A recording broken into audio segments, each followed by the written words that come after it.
I remember reading the logline, and I remember having this kind of immediate connection, almost like when you fall in love with the story. It's like, yeah, it's so obvious, you know, hurricane category 5, flooded place, domestic place, something that you know, and alligators. It's crazy that no one have done it before.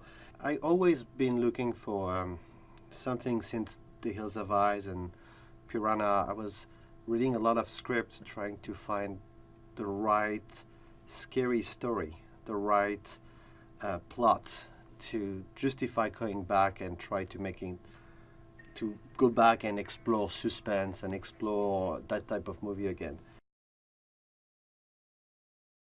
If you create anything, even if it's a fun experience, even if it's a fun ride, you need the audience to be part of it and never come out. I see filmmaking as an immersive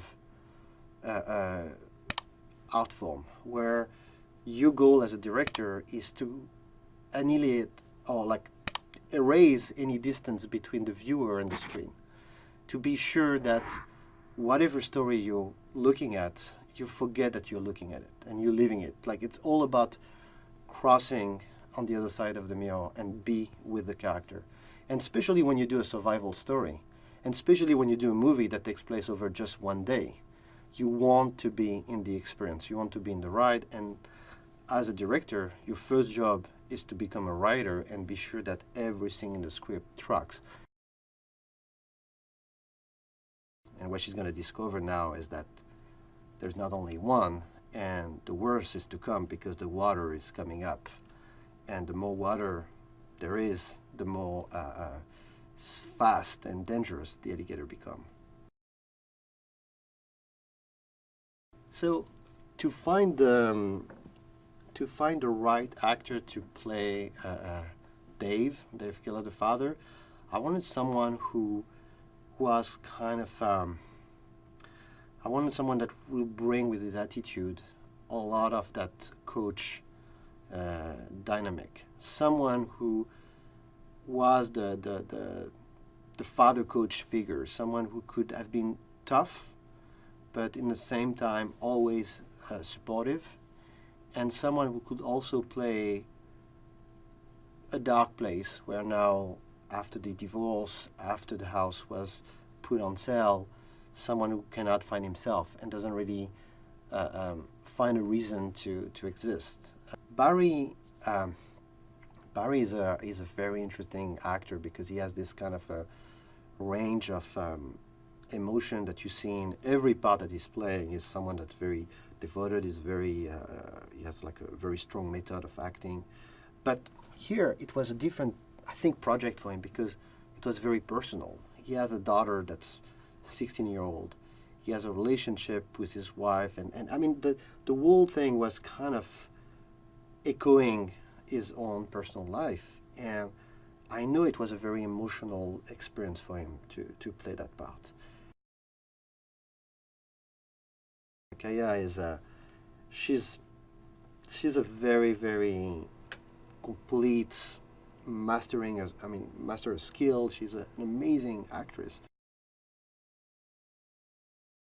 We decided to make this movie in the least Floridian place in the world, which is Belgrade, Serbia, for a very simple reason. Is when you do a movie that takes place only in the category 5 hurricane, you cannot go shoot in Florida because you will have to erase all the sky, all the trees, to replace them by CG trees, because you cannot recreate that type of wind, so or that type of rain. So we built everything on stage there. But we discovered when I came for the first time there that the whole city was using the alligators as a symbol. And I was... Wait, the city of Belgrade? The city of Belgrade had alligators in for their cab company, for their city services. And I was wondering why. And I discovered that, in fact, in Belgrade lives the oldest alligator in captivity. His name is Muja, and he arrived in Belgrade, in the Belgrade Zoo, in the mid-30s, and he was already an adult, which means that he's 100, maybe more years old, and he's still there. So I went to visit him, of course, and and take picture with Muya at the Belgrade Zoo, and it's a little sad. He's missing a leg. His companion died a few years ago. Oh, that's sad. That's sad. But it was kind of a sign that we were in the right place to make this movie. Like Barry was in the water all the time. To stay in his character, he was staying in the water, and he was always tracking that continuity. It's very hard to have any type of continuity in that type of movie because the makeup changed, the water changed, your haircut, and he was really in charge of his character. The same way for Kaya. Kaya was a trooper. She stayed in the water all the time, and we were exhausted, but we were happy to make this movie. So we knew from the beginning that most of our alligators will be the best way in the CG creatures, but they're also so present in the movie. Like in Hollywood and everywhere, they used to say less is more, less is more, less is more, and it's something that I was strongly disagreeing on when we were making this movie. Is we're not talking about monster from out of space. We're talking about creatures that everyone are aware of. Alligators. Everyone have seen a crocodile and alligator in their life, pictures, or movie footage. So I wanted them to be scaring and threatening, but I wanted them to be very realistic, and I wanted to show them because they exist.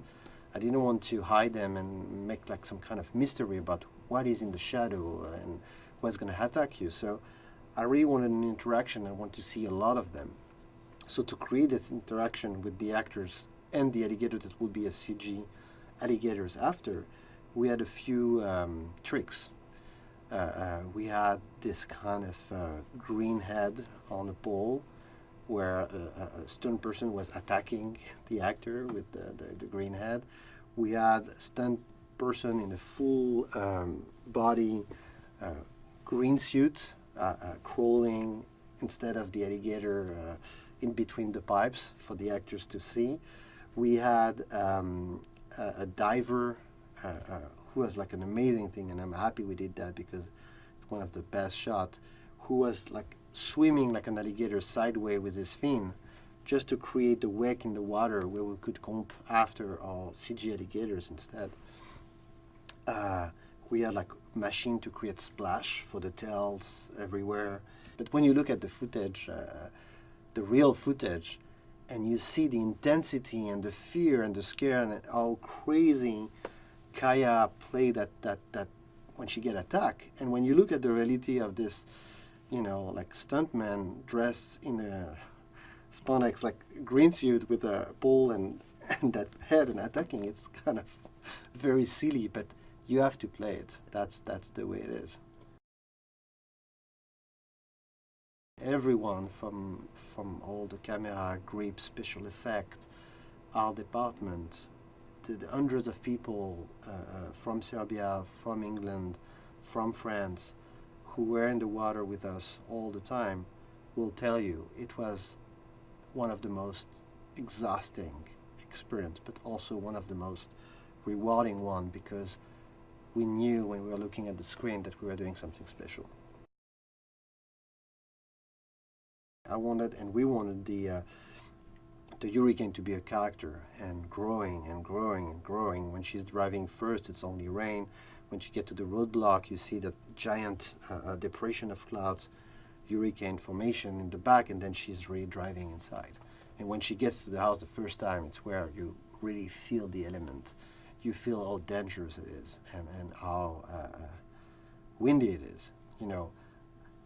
It was so unique to have this wind machine inside. I mean, when you were standing on the set with the rain in the water and you see the house, you were forgetting about this blue screen and just like you were really in the middle of that apocalyptic storm. I wanted to do a small giant movie, and I think Kroll has this element of being contained, having only 2 characters and a lot of danger around, but I wanted the scope to be very big and to feel that we were into, like it's a great ride at the end. It's not really a normal movie. It's really a suspenseful thriller. The most challenging element in making Crawl was beyond all the technique, the water, and the challenges that we had making the movie, was to find that right balance between drama and survival action, and drama and fear. And we had a very strong, very simple relationship story between the daughter and her father, between Haley and Dave, and about what happened in the past and how they have to cope with the divorce, with the sale of the house, to keep moving and for her to be able to keep swimming. But I didn't want to make the movie overly dramatic either. It's still, for me, and overall, a great gator movie ride where I wanted to see alligators chasing and hunting people. But to be on the side of the alligators, I needed other characters to not feel too much for them, to also have fun with the alligators. And that's how we create the looters that are like, goes with the hurricane. I mean, every hurricane has, every storm has his deal of just, like people that take advantage to just steal and so we wanted to make them not funny, but enjoyable and kind of a little silly, that when they come to their awful deaths, it will be a fun ride. And the same with that cop and the backstory. I mean, I really feel for Wayne. I really like Wayne, the cop who comes and really decide to help. But it was more of creating a secondary character that will help for the scary, fun part of the story, and to bring that balance, to not make it just like a dry drama about a father and a daughter. Sam was really here and really helped me to consolidate the vision. He was, the one understanding about like how much you want to see, how difficult it's going to be to see the gators, and kind of reconcile a very ambitious vision that I had with a movie that someone else could have said, hey, you know what, let's do it by night in like a few small location, and let's do it for half of the price. To work with someone that has so much experience and knowledge, help you to find the right pace. So I had the chance with Scroll to make a movie that was like my vision, and at the end the cut that you saw is pretty much my director's cut. So that's why there is no unrated cut of the movie, because all the gore, all the scares are in, and I'm very happy and proud of that. Ever since I saw Alex's movie Hot Tension, he's somebody that I really wanted to work with. He's a director that really knows how to create great suspense for the audience and is a great storyteller. So I'd always hoped to have a chance to work with him, and my dream came true when I met Craig, and we had a chance to work on Crawl together. I've always wanted to work with Alex. There was another project that I recently just went back and looked at, because I'm trying to find the next project for the three of us to do. And I found this old email that I'd give him. It didn't come together for whatever reason, but I had sent him a few things in between that time. When I read this, I, like Sam says, with like tension and storytelling, and with a little bit of fun with gore, I guess you'd say, goriness, I thought it was perfect for him. And I really like the claustrophobic feeling of having this prehistoric beast in your violating your house, almost like a home invasion with alligators. That I sent it to him, and he called me afterwards, and he says, "You had me at the log line." I don't think people have seen this combination of this natural disaster happening with this specific beast done in this particular way, not in like a, we wanted to do it in this sort of naturalistic way where we as humans are invaders on their land, right? And so when the water comes up, they're displaced and they're just behaving like they normally behave. You know, Alex and Sam and I always talked about we don't want that one alligator with like the gash in the eye and across the eye, like, I'm coming for you. It's super grounded in its approach, but yet it has all the fun, and it's a popcorn movie, and I think we really want that audience enjoyment of being scared and the ride of it. So I think it delivers both on like the groundedness and also the popcorn part of it. That's how I would separate it from other ones. My job as a producer was understanding how films are made and just being a sounding board for Alex, a confidant, somebody who was on his side, who he could run ideas by whenever he wanted to, which was not often. But occasionally there'd be a problem and I might make a suggestion, or he might have a question about how I felt about something. But really, it was not about my style. It's all about Alex, his style, and me supporting him the best that I could to achieve his vision. And that's, I think, what great producers or good producers do. Crawl's a story of a flood, a hurricane that happens in the south of Florida. And there's a young lady who's on the Gators swim team in college, and she gets a call from her sister in New York. Dad's in trouble. He's not answering his phone. I'm worried about him. So our heroine goes down, crosses the National Guard line, because the whole place is flooding, to see what's happened to her father. He's not answering the phone, and he's right in the path of this oncoming hurricane. Well, she gets to the house and he's not there, but his car is there, so she can't figure out what's wrong. And then she hears music coming from the cellar. She goes down there, and the whole place is flooding, and she finds her father unconscious in the corner of the cellar. And basically, he's been bitten by an alligator. He went down there perhaps to fix up the basement, but it's caved in due to the flood, and an alligator has come into the cellar. And now it's really the story of this estranged father and daughter coming together, and their fight for survival over one day of this Category 5 hurricane against this alligator, a struggle to survive. Yes, alligators are like this primordial creature that hasn't changed or evolved in millions of years because they're such a perfect killing and eating machine. And so the movie just plays upon the idea of what if conditions were such, the flood, that they came into our homes. So it's really a good, interesting mix of the primal and the modern day clashing just because of this particular storm. They see very well at night, which is great because during a hurricane, and our sun is blacked out by the hurricane, and underwater they present the same sort of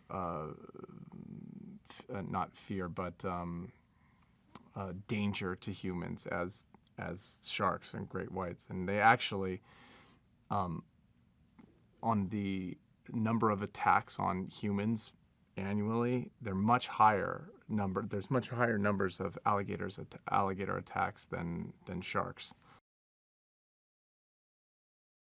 Kaya is very tough. I physically believe through her workouts and practicing that she's a college swimmer, not professional, but college level swimmer. And yet she has a vulnerability that she eventually reveals to the audience through Alex's direction that makes her very endearing to the audience. So she's really the kind of hero you want to root for. She starts and she's a little at odds with her father, played by Barry.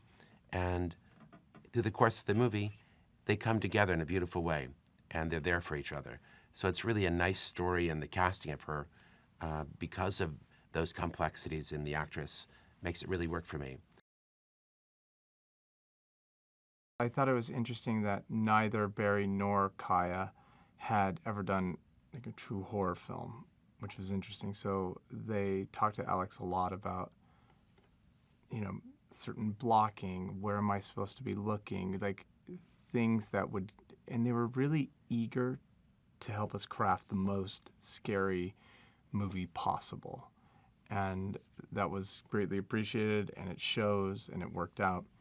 And then on top of that, we had, I think, something like 4 million gallons of water circulating amongst like 6 temporary tanks at any given moment over our course of shooting.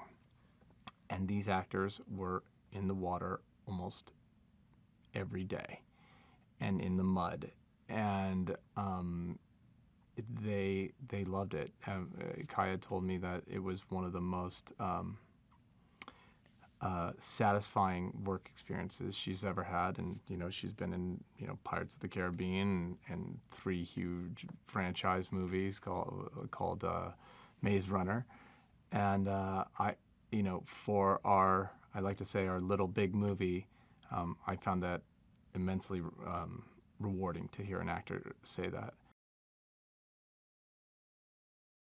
I would think the major challenge was the water.